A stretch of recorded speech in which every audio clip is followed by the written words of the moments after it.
Mootummaan naannoo keenya baankii siinqee oduun taane kaampaanota adda addaa naannoo keenya keessa jiran kan kanaan dura turan rifoormi gochuudhaan haaraa hundeessuudhaan Oromiyaa Sovereign Fund kan jedhamu hundeessee qabeenya guddaa uummata keenyaaf dhaloota dhufuuf lafa kaa'aa jira.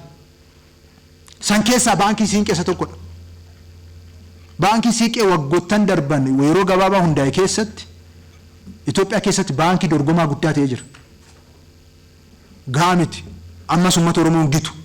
Hojjettoonni fi maanaajmentiin baankii siinqee uummanni keenya bal'aan hoggansi jiru hojii guddaa hojjete. Gaaffiin tokko iyyuu hin jiru. Garuu gaamiti. Maaliif? Iyyummaa injifachuu qabna. Iyyummaa injifachuudhaaf immoo dhaabbata faayinaansii cimaa nu barbaachisa. Dhaabbilee faayinaansii kaan itti dhimma hin baane. Garuu immoo bu'aadhaaf oduu hin taane uummata keenya akka si'oomsu gochuudhaaf kan ijaaramedha baankii siinqee. Akka sila ka'aa ture liqeeffattoota akka baankii biyya kanaatti hundi jiran hundumtuu walitti hodaaman 350,000 caalan. Liqeeffataa hundumtuu baankii hunda keessa jiru.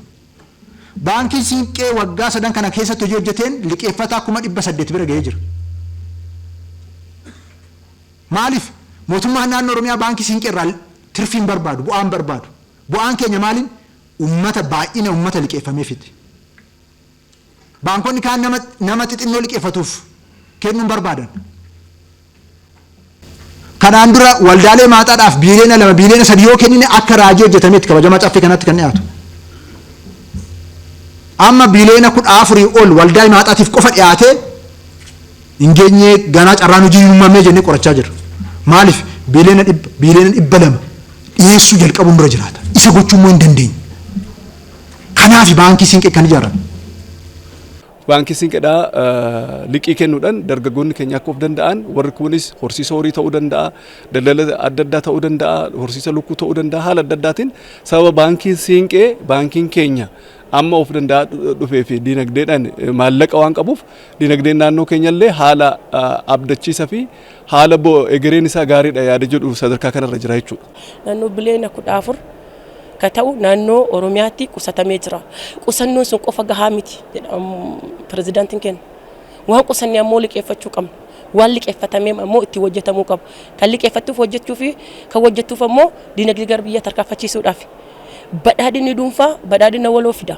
Badhaadhina dhuunfaa san gara badhaadhina walootti fiduu ammoo waan ati hojii tuffachuu dhabuudha. Hojii kamiyyuu taanaan hojii uumtee keessaafuu dargaggeessi carraa mootummaan amma mootummaan naannoo keenyaa carraa baay'ee bal'aa ta'e kaa'eera jechaadha. Qusannoo baankii siinqee kanatti fudhadhaa, qusadhaa, itti liqeeffadhaa, itti hojjedhaa. Amma baay'ee dinagdee keessatti waan guddaatu karaa kanaan dalagamaa jira. Baankii siinqee jechuun akka kuusaa guddaa tokkootti. Kuusaa guddaa kanarraa ammoo liqii kana fudhannee dinagdeedhaan dargaggeessi keenya akka inni gabbatuu danda'u akka inni ce'uu danda'uuf liqii fudhatee waan kufanne san waan qusanne san gara liqiitti jijjiiruun gahee guddaa kenna ta'a jechaadha.